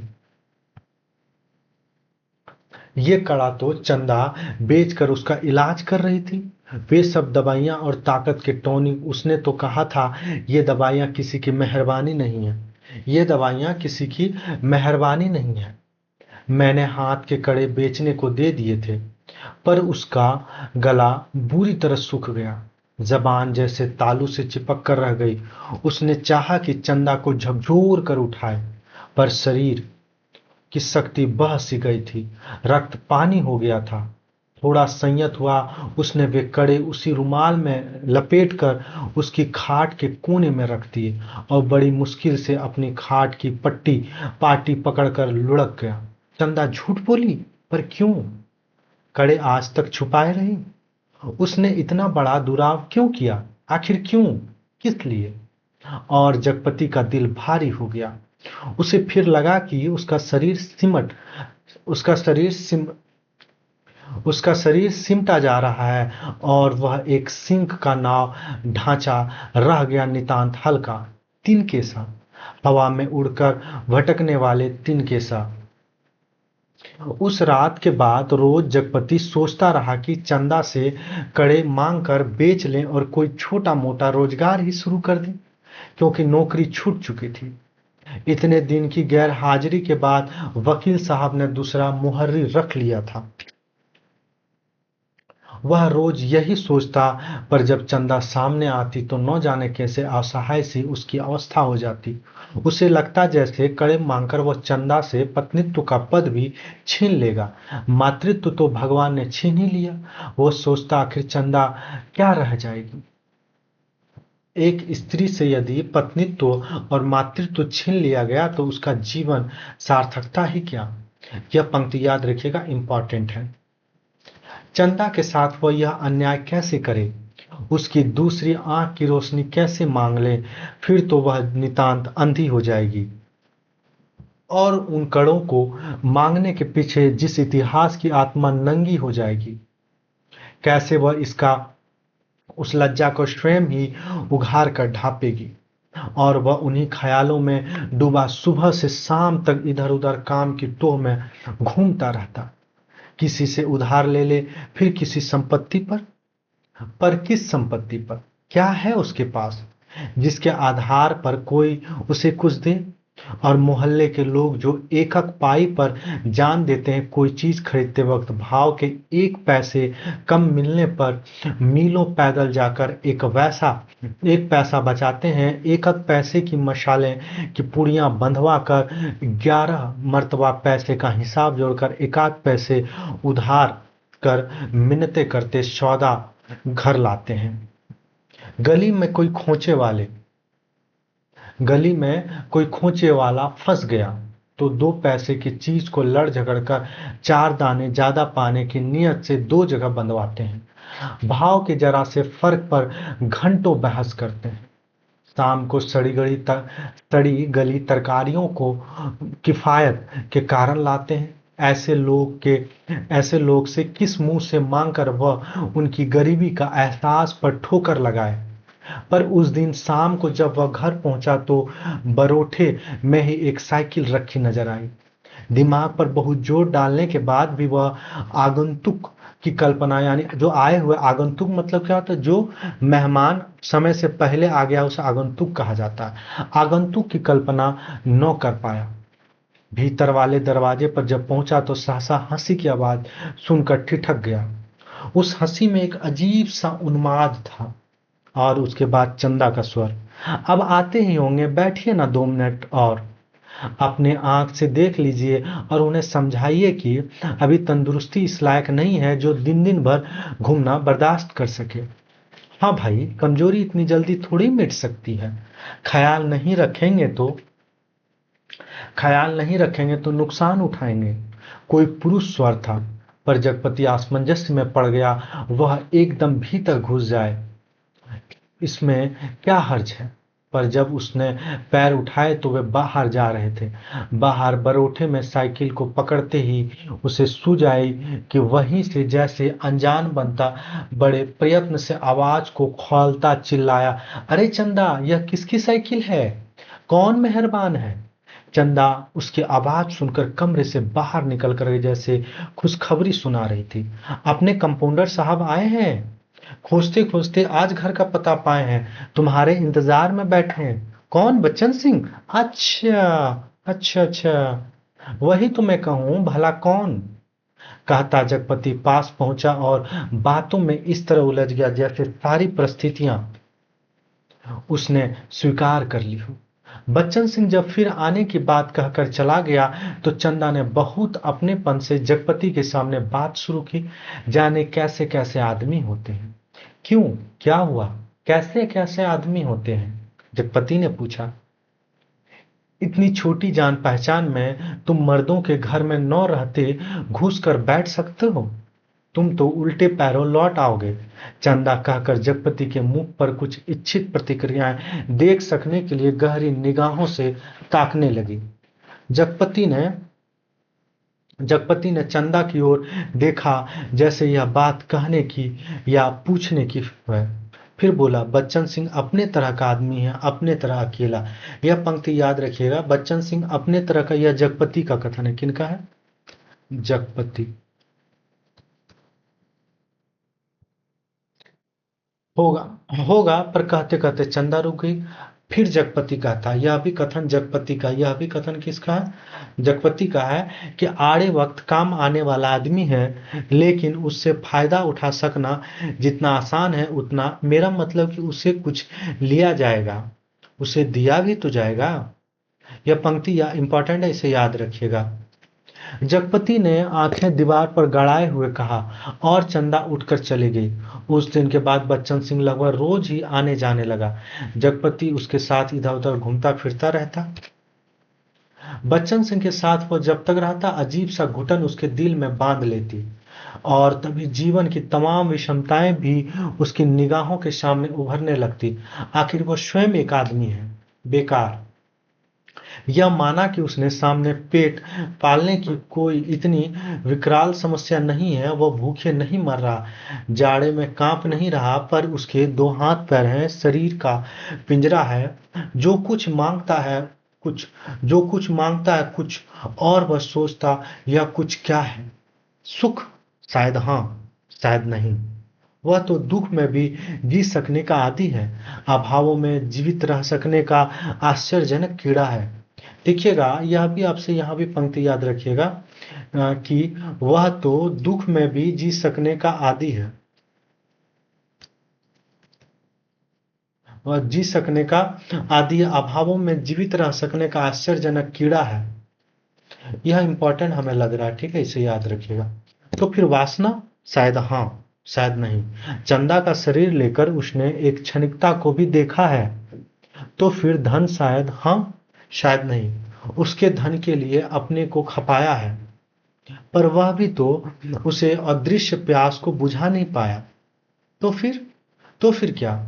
वह कुछ क्या है जो उसकी आत्मा में नासूर सा रिश्ता रहता है, अपना उपचार मांगता है, शायद काम। हाँ, यही, बिल्कुल यही, जो उसके जीवन की निपट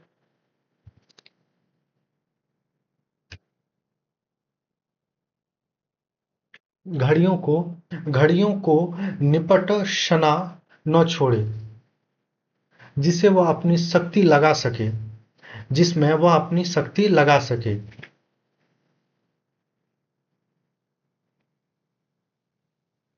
अच्छा हाँ।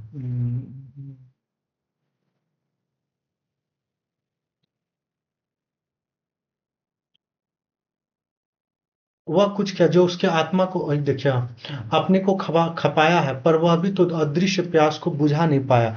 तो फिर क्या? तो फिर वह कुछ क्या है जो उसके आत्मा में नासूर सा रिश्ता रहता, अपना उपचार मांगता है, शायद काम। हाँ, यही, बिल्कुल यही, जो उसके जीवन की घड़ियों को निपट सूना ना छोड़े, जिसमें वह अपनी शक्ति लगा सके, अपना मन डुबो सके, अपने को सार्थक अनुभव कर सके, चाहे उसमें सुख हो या दुख, अर्चा हो या सुरक्षा, पोषण हो या पोषण, शोषण हो या पोषण, उसे सिर्फ काम चाहिए, करने के लिए कुछ चाहिए। यही तो उसकी प्रकृत आवश्यकता है, पहली और आखिरी मांग है।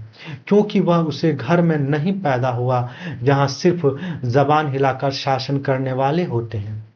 वह उस घर में भी नहीं पैदा हुआ जहां सिर्फ मांग कर जीने वाले होते हैं। वह उस घर का है जो सिर्फ काम करना जानता है, काम ही जिसकी आस से सिर्फ वह काम चाहता है, काम। और एक दिन उसकी काम धाम की समस्या भी हल हो गई। तालाब वाले उस मैदान के दक्षिण ओर जगपति की लकड़ी की टाल खुल गई। बोर्ड तक टंग गया। टाल की जमीन पर लक्ष्मी पूजन भी हो गया, हवन भी हुआ। लकड़ी की कोई कमी नहीं थी। गांव से आने वाली गाड़ियों को इस कारोबार में पैरे हुए आदमियों की मदद से मोल तोल करवा के वहां गिरवा दिया गया।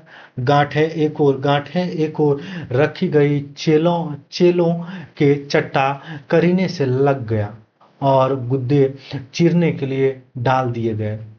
दो तीन गाड़ियों के सौदे करके टाल चालू कर दी गई। भविष्य में स्वयं पेड़ खरीद कर काटने का तय किया गया। बड़ी बड़ी स्कीमें बनी कि किस तरह जलाने की लकड़ी से बढ़ाते बढ़ाते बढ़ाते एक दिन इमारती लकड़ी की कोठी बनेगी, चीरने की नई मशीनें लगेगी। कारोबार बढ़ जाने पर बच्चन सिंह भी नौकरी छोड़कर उसी में लग जाएगा और उसने महसूस किया कि वह काम में लग गया है। अब चौबीसों घंटे उसके सामने काम है, उसके सामने का उपयोग है, उसके समय का उपयोग है। दिन भर वह 1 घंटे के लिए किसी का मित्र हो सकता है, कुछ देर के लिए वह पति हो सकता है, पर बाकी समय, दिन और रात के बाकी घंटे, उस घंटे के अभाव को सिर्फ उसका अपना काम ही भर सकता है। और वह कामदार था। वह कामदार तो था, लेकिन टाल की उस ऊंची जमीन पर पड़े छप्पर के नीचे तख्त का वह गल्ला रख कर बैठता, सामने लगे लकड़ियों के ढेर, कटे हुए पेड़ के तने, जड़ों को लुढ़का हुआ देखता, तो एक निहत्ता बरबस उसके दिल को बांधने लगती। उसे लगता एक व्यर्थ पिशाच का शरीर टुकड़े टुकड़े करके उसके सामने डाल दिया गया है। फिर इन पर कुल्हाड़ी चलेगी और इतने रेसे रेसे अलग हो जाएंगे, और तब इनकी ठिठोरियों को सुखाकर किसी पैसे वाले के हाथ तक पर तौलकर बेच दिया जाएगा। और तब उसकी निगाहें सामने खड़े ताड़ पर अटक जाती, जिसके बड़े बड़े पत्तों पर सुर्ख गर्दन वाले गिद्ध पर फड़फड़ाकर देर तक खामोश बैठे रहते। ताड़ का काला गड़ेरदार तना और उसके सामने ठहरी हुई वायु में निसहाय कांपती भारहीन नीम की पत्तियां चरचराती झड़ती रहती। धूल भरी धरती पर लकड़ी की गाड़ियों के पाहियों की पड़ी हुई लीक धुंधली सी चमक उठती, और बगल वाले मूंगफली के पैच की एकरस खरखराती आवाज कानों में भरने लगती। बगल वाली कच्ची पगडंडी से कोई गुजरकर टीले के ढलान से तालाब के निचई में उतर जाता, जिसके गंदेल पानी में छुड़ा छुड़ा तैरता रहता, और सुअर कीचड़ के मुंह डालकर उस कूड़े को रौंदता। दोपहर सिमटती और शाम की धुंध छाने लगती तो वह लालटेन लेकर छप्पर के खंभे की कली में टांग देता, और उसके थोड़ी ही देर बाद अस्पताल वाली सड़क से बच्चन सिंह एक काले धब्बे की तरह आता दिखाई पड़ता। गहरे पड़ते अंधेरे में उसका आकार धीरे धीरे बढ़ता जाता, और जगपति के सामने वह आकर खड़ा होता तो वह उसे बहुत विशाल सा लगता, जिसके सामने उसे अपने अस्तित्व डूबता महसूस होता। एकाध बिक्री की बातें होती, और तब दोनों घर की ओर चल देते। घर पहुंचकर बच्चन सिंह कुछ देर जरूर रुकता बैठता, इधर उधर की बातें करता। कभी मौका पड़ जाता तो जगपति और बच्चन सिंह की थाली भी लग जाती। चंदा सामने बैठकर दोनों को खिलाती। बच्चन सिंह बोलता बोलता जाता, क्या तरकारी बनी है, मसाला ऐसा पड़ा है कि उसकी भी बाहर है, और तरकारी का स्वाद भी नौ मरा। होटलों में या तो मसाला ही मसाला रहेगा या सिर्फ तरकारी ही तरकारी। वाह वाह, क्या बात है अंदाज की। और चंदा बीच बीच में टोक कर बोलती जाती, इन्हें तो जब तक दाल में प्याज का भुना घी न मिले तब तक पेट ही न भरता। क्या सिरका, अगर इन्हें मिल जाए तो समझो सब कुछ मिल गया। पहले मुझे सिरका न जाने कैसा लगता था, पर अब ऐसा जवान पर चढ़ा कि या इन्हें कागज की पतली रोटी पसंद ही नहीं आती।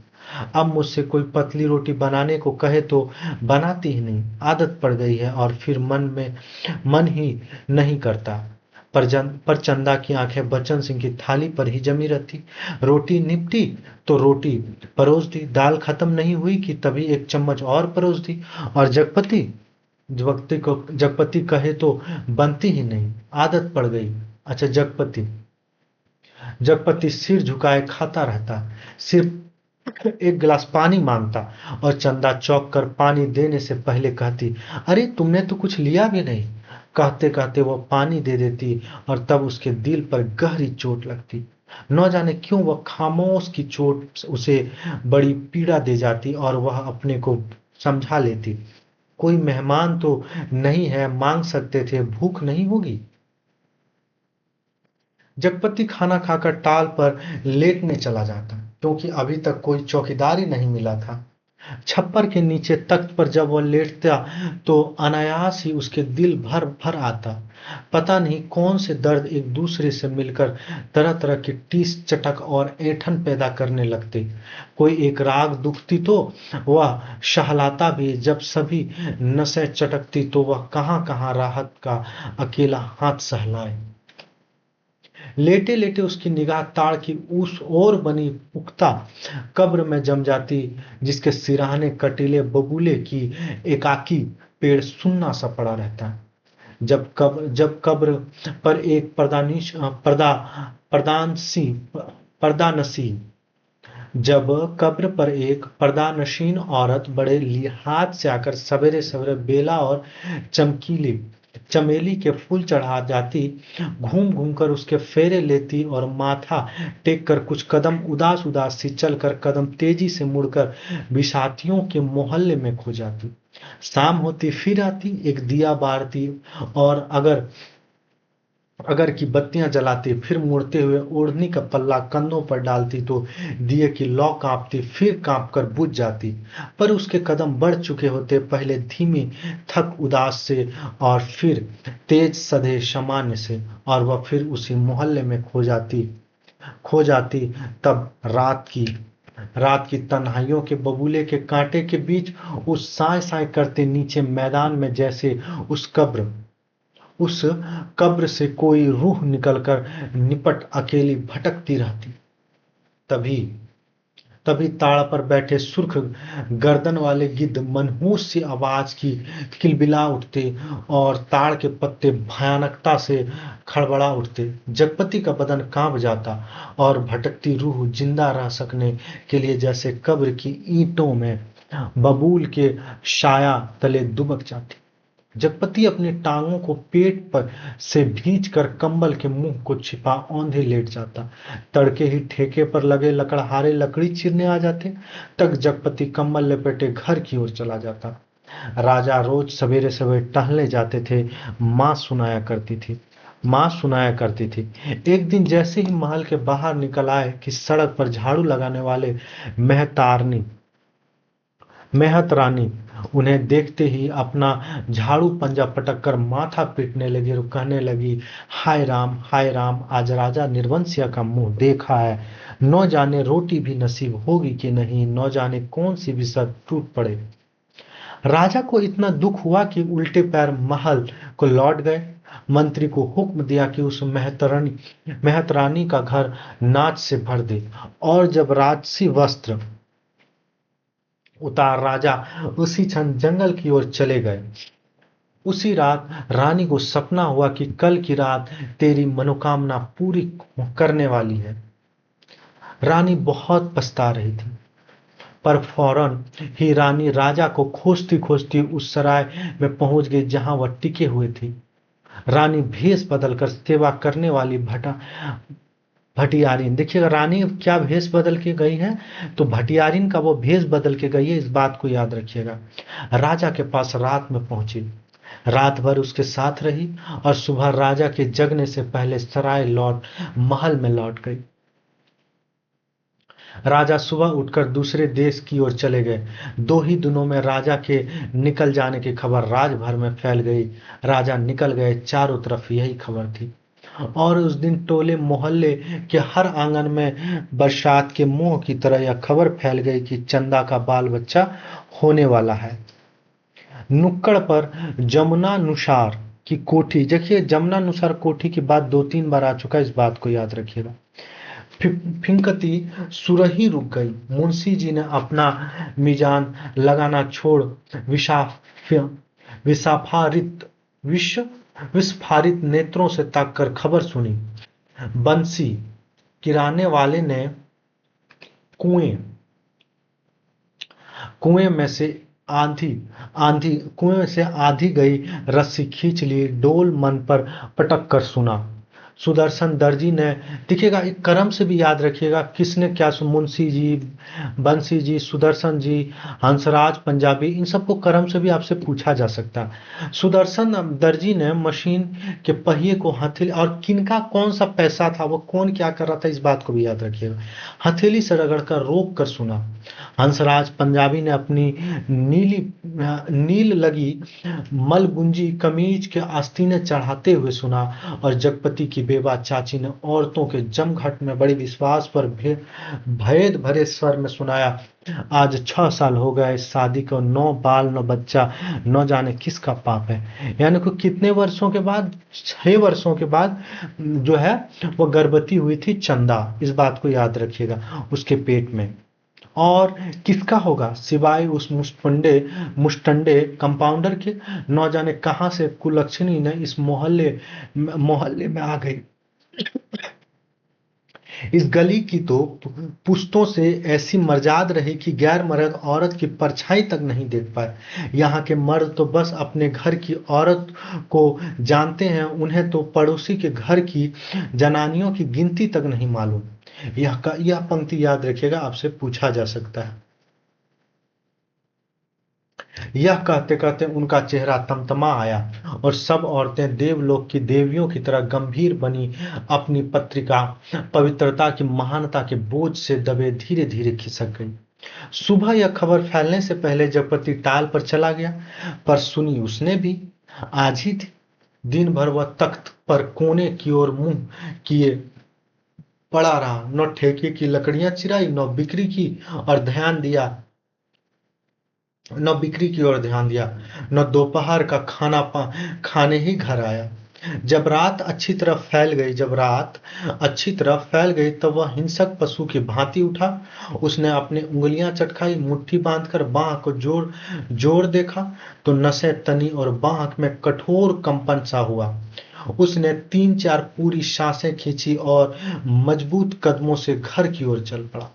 मैदान खत्म हुआ, कंकड़ की सड़कें आई, सड़क खत्म हुई, गली आई, पर गली के अंधेरे में घुसते वह सहम गया, जैसे किसी ने अदृश्य हाथ से उसे पकड़कर सारा रक्त निचोड़ लिया।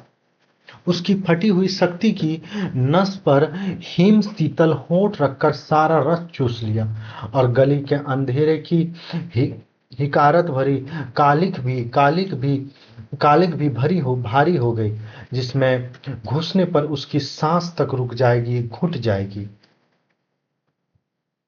वह पीछे मुड़ा पर रुक गया। फिर कुछ संयत होकर वह चारों तरफ निशब्द कदमों से किसी तरह घर के भीतरी देहरी तक पहुंच गया। दाईं ओर की रसोई वाली दहलीज में कुप्पी टिमटिमा रही थी और चंदा अस्त व्यस्त सी दीवारों से सर टेके शायद आसमान निहारते निहारते सो गई थी। कुप्पी का प्रकाश उसके आधे चेहरे को उजागर किए था और आधा चेहरा गहन कालिमा में डूबा अदृश्य था। वह खामोशी से खड़ा ताकता रहा। चंदा के चेहरे पर नारित्व की प्रौढ़ता आज उसे दिखाई दी। चेहरा की सारी कमनीयता न जाने कहां खो गई थी, उसका अछूतापन न जाने कहां लुप्त हो गया था। फूला फूला मुख जैसे टहनी से तोड़े फूल को पानी में डालकर ताजा किया गया हो, जिसकी पंखुड़ियों में टूटने की सुरमई रेखाएं पड़ गई हो, पर भीगने से गंभीरपन आ गया हो। उसके खुले पैर पर उसकी निगाह पड़ी तो सुबह सा लगा। एड़ियां भरी फूल और नाखूनों के पास अजब सा सूखापन। जगपति का दिल एक बार मशोम उठा। उसने कहा कि बढ़कर उसे उठा ले।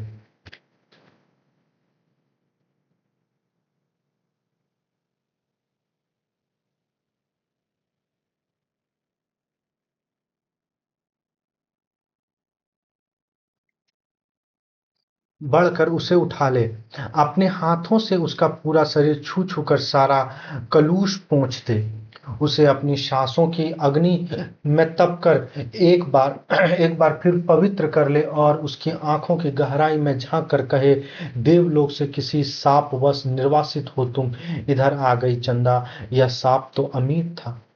तभी चंदा ने हड़बड़ा कर आंख खोला। जगपति को सामने देख उसे लगा कि वह एकदम नंगी हो गई हो। अतिशय लज्जित हो उसने अपने पैर समेट लिया, घुटनों से धोती नीचे सरकाई और बहुत संयत से उठकर रसोई के अंधेरे में खो गई। जगपति एकदम हताश हो वहीं कमरे के देहरी के चौखट पर सिर टिका बैठ गया। नजर कमरे में गई तो लगा कि पराये स्वर यहाँ गूंज रहे हैं, जिसमें चंदा का भी एक है। एक तरफ घर के हर कोने से अंधेरे सैलाब की तरह बढ़ता आ रहा था, एक अजीब निस्तब्धता, असमंजस्य, गति पर पटभ्रष्ट, शक्लें पर आकारहीन। खाना खा लेते, चंदा का स्वर कोने में पड़ा। वह अनजाने ऐसे उठ बैठा जैसे तैयार बैठा हो, उसकी बात की आज तक उसने अवज्ञा न की थी। खाने तो बैठ गया, पर कोरे नीचे नहीं सरक रहा था। तभी चंदा ने बड़े सधे हुए शब्द में कहा, कल मैं गांव जाना चाहती हूँ। जैसे इस सूचना से परिचित था, बोला, अच्छा। चंदा फिर बोली, मैं बहुत पहले घर चिट्ठी डाल दी थी कि भैया कल आ रहे हैं। तो ठीक है, जगपति वैसे ही डूबा डूबा बोला। चंदा की बांध टूट गई। वह वहीं घुटने पे मुंह दबाकर कातर सी फपक कर रो पड़ी। न उठ सकी न हिल सकी। जगपति क्षण भर को विचलित हुआ, पर जैसे जम जाने के लिए उसने होंठ पड़के और क्रोध की ज्वाला मुख में जबरन दबाते हुए वह भी फूट पड़ा। यह सब मुझे क्या दिखा रही हो, बेशरम, बेगैरत। उस वक्त नहीं सोता जब मेरे लाश तले बच्चन सिंह के साथ। ये बात वो कहने वाला था, तो इस पंक्ति को भी याद रखिएगा। तब की बात झूठ है। सिसकियों के बीच चंदा का स्वर फूट पड़ा, लेकिन जब तुमने मुझे बेच दिया, यानी कि वो कंगन नहीं लिया था, तो उसके लगा उसके बदले इन्होंने अपना शरीर दिया है। इस बात को लेकर के वो खुन्नस था। तब तुमने मुझे बेच दिया। एक भरपूर हाथ चंदा की कनपट्टी पर आग सुलगाता पड़ा, और जगपति अपनी हथेली दूसरी से दबाता खाना छोड़ कोठरी में घुस गया और रात भर कुंडली चढ़ाए उसी कालिक में घूरता रहा। दूसरे दिन चंदा घर छोड़ अपने गांव चली गई। जगपति पूरा दिन टाल पर ही काट देता। उसे बिराने में तालाब के बगल कब्र बबूल की ताड़ के पड़ोस में, पर मन मुर्दा हो गया था। जबरदस्ती वह अपने को वहीं रोके रहता। उसका दिल होता कहीं निकल जाए, पर ऐसी कमजोरी उसके तन और मन को खोखला कर गई थी कि चाहने पर भी वह जा न पाता। हिकारते भरी नजरें सहता, पर वह वहीं पड़ा रहता। काफी दिनों बाद जब नहीं रहा गया, तो एक दिन जगपति घर पर ताला लगा नजदीक के गांव में लकड़ी काटने चला गया। उसे लग रहा था कि अब वह पंगु हो गया है, बिल्कुल लंगड़ा, एक रेंगता कीड़ा जिसके न आंख है, न कान है, न मन है, न इच्छा। वह उस बाग में पहुंच गया। उसे लग रहा था कि अब वह उस बाग में पहुंच गया जहां खरीदे पेड़ कटने थे। दो आरे वाले ने पतले पेड़ के तने पर आरा रखा और करकर का बोर शोर शुरू हो गया।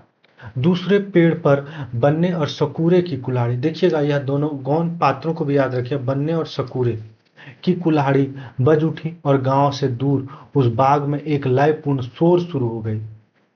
जड़ पर कुल्हाड़ी पड़ती तो पूरी पेड़ थर्रा जाता। करीब के खेत की मेड़ पर बैठी जगपति का शरीर फिर से जैसे कांप कांप उठता। चंदा ने कहा था, लेकिन जब तुमने मुझे बेच दिया। क्या वह ठीक कहती थी? क्या बच्चन सिंह ने टाल के लिए जो रुपए दिए थे, देखिए टाल खोलने के लिए किन्होंने रुपए दिए थे, तो बच्चन सिंह ने ही दिए थे, उसका ब्याज उधर चुकता हुआ, यानी कि उसका ब्याज चंदा ने चुकाया। क्या सिर्फ वही रुपए आग बन गए जिसकी आंच में उसकी सहनशीलता, विश्वास और आदर्श मोम सब पिघल गए? सकूरे बाग में लगे दड़े पर किसी ने आवाज लगाई। सकूरे ने कुल्हाड़ी रोक कर वहीं से हाँक लगाई। कोने के खेत से लीक बनी है, जरा मेड़ मारकर नंगा ला गाड़ी। जगपति का ध्यान भंग हुआ। उसने मुड़कर दड़े पर आंखें गड़ाई। दो भैंस गाड़ियां लकड़ी भरने के लिए आ पहुंची थी। सकूरे ने जगपति के पास आकर कहा, एक गाड़ी का भुर्ता तो हो गया, बल्कि 1.5 का। अब इस पतरियां पेड़ को नौ छांट दें। जगपति ने उस पेड़ की ओर देखा जिसे काटने के लिए सकूरे ने इशारा किया। पेड़ की शाखा हरी पत्तियों से भरी थी। वह बोला, अरे यह तो हरा है, अभी इसे छोड़ दो। हरा होने से क्या, उकट तो गया है, न फूल है, न फूल का न फल का। अब कौन इसमें फल आएगा? 4 दिन में पत्ती झुर्रा जाएगी। यह भी बात याद रखिएगा, यह इंपॉर्टेंट है। सकूरे ने पेड़ की ओर देखते हुए उस्तादी अंदाज में कहा, जैसे ठीक समझो तुम। जगपति ने कहा और उठकर मड़े मड़े पक्के हुए कुएं पर पानी पीने चला गया। दोपहर ढलते गाड़ियां भरकर तैयार हुई और शहर की ओर रवाना हो गई। जगपति को उसके साथ आना पड़ा। लकड़ियां लकड़ी से लदी शहर की ओर चली जा रही थी और जगपति गर्दन झुकाए कच्ची लकड़ी को धूल में डुबा भारी कदमों से धीरे धीरे उन्हीं की बजती घंटियों के साथ निर्जीव सा बढ़ता जा रहा था। कई बरस बाद राजा प्रदेश से बहुत से धन कमाकर गाड़ी में लाद कर अपने देश की ओर लौटे। मां सुनाया करती थी, राजा की गाड़ी का पहिए महल से कुछ दूर पतले की झाड़ी में उलझ गया। हर तरह कोशिश की पर पहिया न निकला। एक पंडित ने बताया कि संकट के दिन का जन्मा बालक अगर इस घर की अपने घर की सुपारी लाकर इसमें छुआ दे तो पहिया निकल जाएगा। वहीं दो बालक खेल रहे थे। उन्होंने यह सुना तो कूद कर पहुंचे और कहने लगे, हमारी पैदाइश संकट की है, पर सुपारी तब लाएंगे जब तुम आधा धन देने का वादा करो। राजा ने बात मान लिया। बालक दौड़े दौड़े घर गए। सुपारी लाकर उसने छुआ दी, फिर घर का रास्ता बताते आगे आगे चले। आखिर गाड़ी महल के सामने उन्होंने रोक ली। राजा को बड़ा अचरज हुआ कि हमारे ही महल में ये दो बालक कहां से आ गए। भीतर पहुंचे तो रानी खुशी से बेहाल हो गई। पर राजा ने पहले उन बालकों के बारे में पूछा तो रानी ने कहा, ये दोनों बालक उन्हीं के राजकुमार हैं। राजा को विश्वास नहीं हुआ। रानी बहुत दुखी हुई। गाड़ियां जब ताल में आकर लगी और जगपति तख्त पर हाथ पैर ढीले करके बैठ गया तो पगडंडी से गुजरते मुंशी जी ने उसके पास आकर बताया कि अभी उस दिन वसूली में तुम्हारे ससुराल के नजदीक एक गांव जाना हुआ तो पता चला कि 15-20 दिन हुए चंदा के लड़का हुआ है। चंदा को क्या हुआ है? चंदा को लड़का हुआ है। और फिर वह जैसे मोहल्ले में सुनी सुनाई बातों पर पर्दा डालते हुए बोला, भगवान के राज में देर है, अंधेर नहीं जगपति भैया। यह पंक्ति याद रखिएगा, इंपॉर्टेंट है। जगपति ने सुना तो पहले उसने गहरी नजरों से मुंशी को ताका, पर वह उनके तीर का निशाना ठीक ठीक नहीं खोज पाया। पर जब सब कुछ सहन करते हुए बोला, देर और अंधेर दोनों है। अंधेरा तो सरासर है, तिरिया चरित्र है, सब बड़े बड़े हार गए। यह पंक्ति याद रखिएगा, इंपॉर्टेंट है। कहते कहते मुंशी जी रुक गए, पर कुछ इस तरह जैसे कोई बड़ी भेद भरी बात है, जैसे उनकी गोल होती हुई आंख समझा देगी। जगपति मुंशी जी की तरफ ताकता रह गया। मिनट भर मनहूस सा मौन छाया रहा। उसे तोड़ते हुए मुंशी जी बड़ी दर्द भरी आवाज में बोला, सुन लो, सुन तो लिया होगा तुमने। क्या कहने को जगपति कह गया, पर उसे लगा कि अभी मुंशी जी उस गांव में फैली बातों को ही बड़ी बेदर्दी से कह डालेगा। उसने नाहक पूछा। तभी मुंशी जी ने उसके नाक के पास मुंह ले जाते हुए कहा, चंदा दूसरे के घर बैठ रही है, कोई मधुसूदन है, इस नाम को याद रखिएगा, कोई मधुसूदन है वहीं का, पर बच्चा दीवार बन गया है। चाहते तो वो यही है कि मर जाए तो रास्ता खुल जाए, पर राम जी की मर्जी। सुना है बच्चा रहते भी वह चंदा को बैठाने को तैयार है। जगपति की सांस गले में अटक कर रह गई। बस आंखें मुंशी जी के चेहरे पर पथराई सी जड़ी थी। मुंशी जी बोले, अदालत से बच्चा तुम्हें मिल सकता है, अब काहे का शर्म लिहाज, अपना कहकर किस मुंह से मांगो बाबा। हर तरफ तो कर्ज से दबा हूं, तन से, मन से, पैसे से, इज्जत से, किसके बल पर दुनिया संजोने की कोशिश करूं। कहते कहते वो अपने में खो गया। मुंशी जी वहीं बैठ गए। जब रात झुक आई तो जगपति के साथ वहीं मुंशी जी भी उठे। उसके कंधे पर हाथ रखे हुए गली तक लाए। अपनी कोठरी आने पर पीठ सहलाकर उन्होंने उसे छोड़ दिया। वह गर्दन झुकाए गली के अंधेरे में उन्हीं ख्यालों में डूबा जैसे ऐसे चलता आया जैसे कुछ हुआ ही न हो। पर कुछ ऐसा बोझ था न जाने सोचने न जाने बोझ था जो न सोचने देता न समझने। जब चाची की बैठक पर पास गुजरने लगा तो सहसा उसके कानों में पड़ा, आ गए सत्यनाशी कुलबोरन।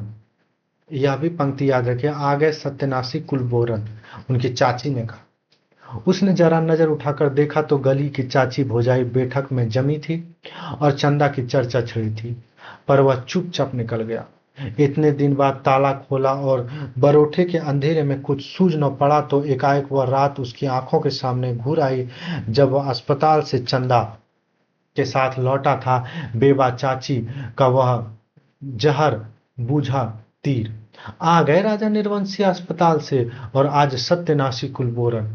और स्वयं उसका वह वाक्य जो चंदा को छेद गया था, तुम्हारे कभी कुछ न होगा। और उस रात की शिशु चंदा चंदा का लड़का हुआ है। वह कुछ और जानती, आदमी का बच्चा न जानती, वह कुछ और न जानती, कंकड़ पत्थर।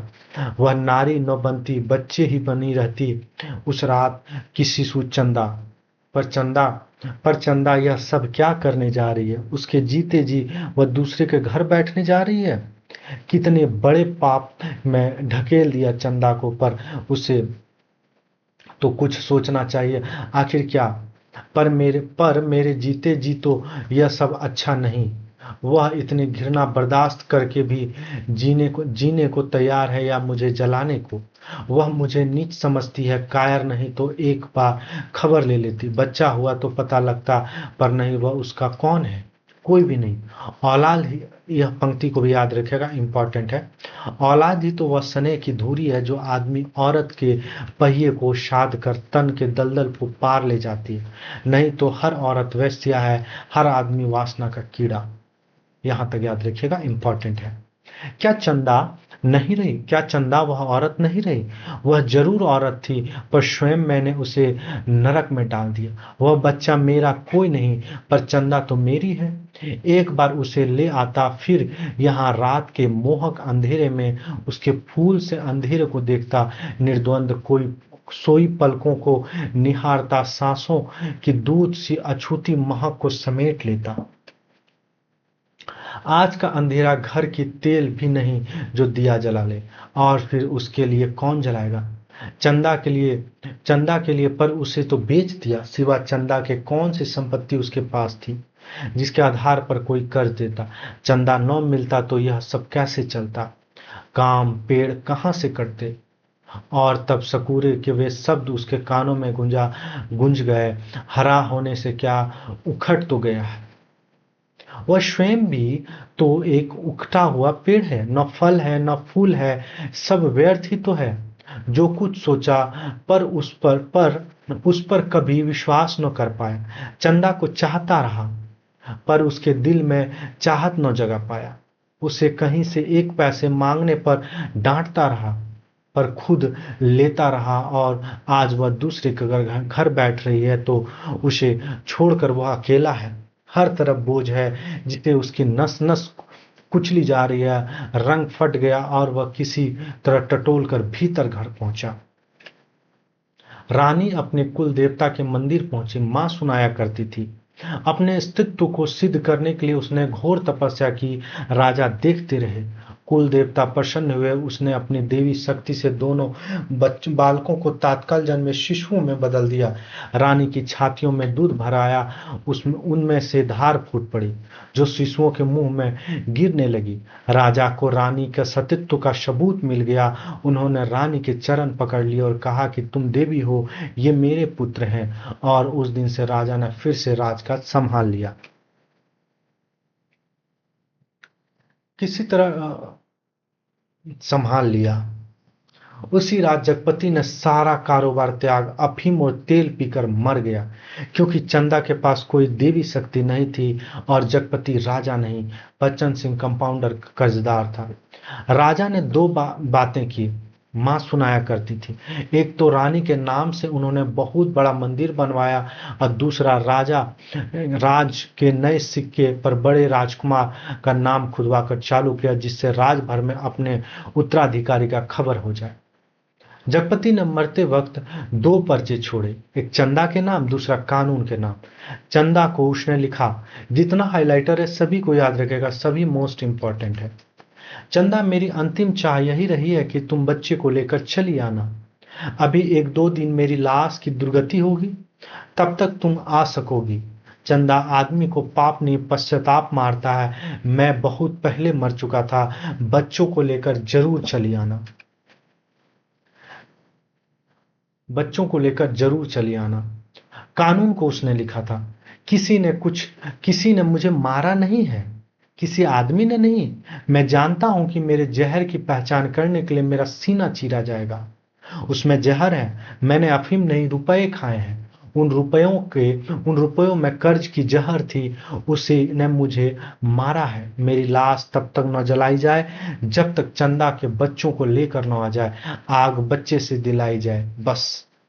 माँ जब कहानी समाप्त करती तो आसपास बच्चे बैठे फूल चढ़ाते। मेरी कहानी भी खत्म हो गई,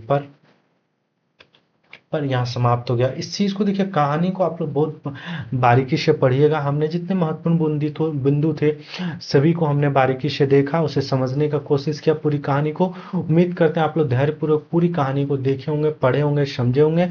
और अंतिम रूप से कहानी आपको कैसा लगा जरूर कमेंट करिएगा। इस क्लास को और बेहतर कैसे कर सकते हैं कमेंट करिएगा। धीरे धीरे करके हम पूरा पाठ्यक्रम ऐसे ही पूरा कर देंगे। उम्मीद करते हैं कि आप अपने स्वास्थ्य का जरूर ध्यान रख रहे होंगे, अपने माता पिता का सेवा कर रहे होंगे और अपने आगे की पढ़ाई को नियमित रूप से जारी रखेंगे। क्लास आपको कैसा लगा जरूर कमेंट करिएगा। हम लोग मिलते हैं अगले क्लास में, तब तक के लिए जय हिंद, शुभ रात्रि।